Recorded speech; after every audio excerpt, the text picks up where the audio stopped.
Good morning, one and all.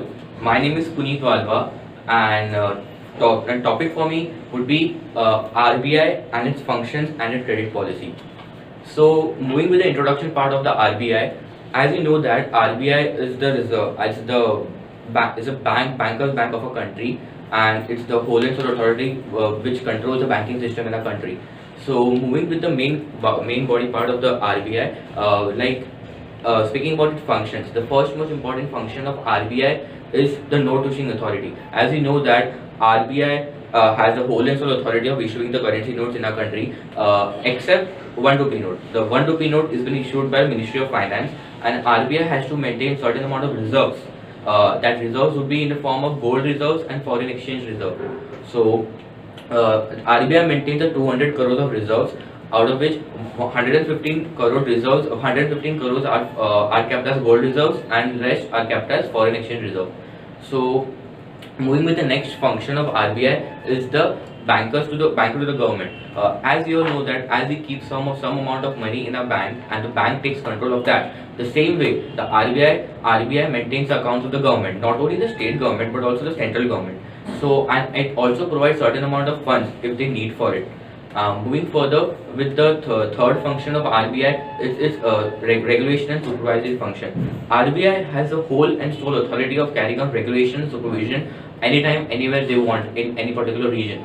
And moving further with that is RBI also issues licenses for the bank. Like if suppose if a bank, say suppose SBI or ICICI bank have to open a new branch, so they will issue licenses for them in order to open or expand their business. And moving with the next function of RBI is about bankers bank. It is a that kind of function. Like if suppose we are getting services from the banks, the same way RBI also provides certain type of services to the bank. Now I'll move to the credit policy of the RBI. Basically, credit policy has been divided into two parts. One is quantitative methods and second one is qualitative methods.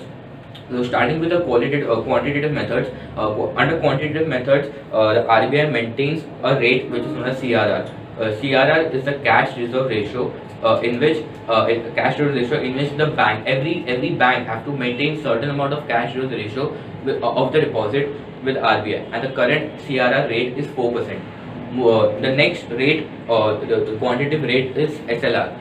So SLR is that kind of rate. It's a statutory liquid ratio in which the bank has to keep with themselves, and in the form of liquid, say government securities or gold. So the current SLR rate is 19.5%, and the third rate is repo rate. Repo rate is a kind of rate in which they suppose commercial bank have to buy certain amount of funds with RBI. So the rate of interest which RBI charges on them is known as repo rate, and the current repo rate is 6.25, and recently it has been reduced to 0.25 basis point.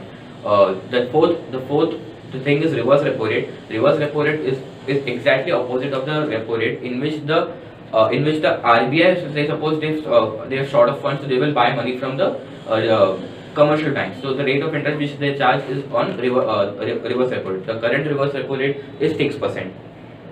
So, and moving further with the qualitative measures of the RBI is margin requirement. Margin requirement is a kind of requirement, is a difference between the amount offered and the security offered.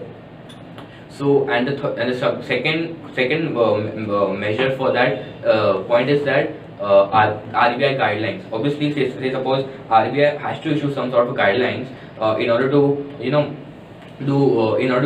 see that whether the banks are meeting with requirements or no. Direct action is a kind of thing in which suppose RBI doesn't have to fulfill the requirements of the bank, then RBI has then they issue direct action.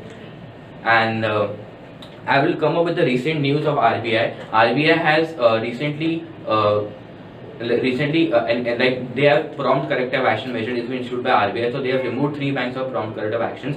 Prompt corrective actions is that kind of action in which the banks does not fulfill the requirements of the RBI. There are basically 3 parameters in it. The first parameter is non-performing asset and capital to asset ratio, capital to asset weighted ratio, and capital asset pricing method. There are three parameters for that. If they want to fulfill the requirement, then they would come in the PCA framework. The recently RBI has removed 3 banks from PCA framework: Allahabad Bank, Dhanlakshmi Bank, and Corporation Bank. Thank you.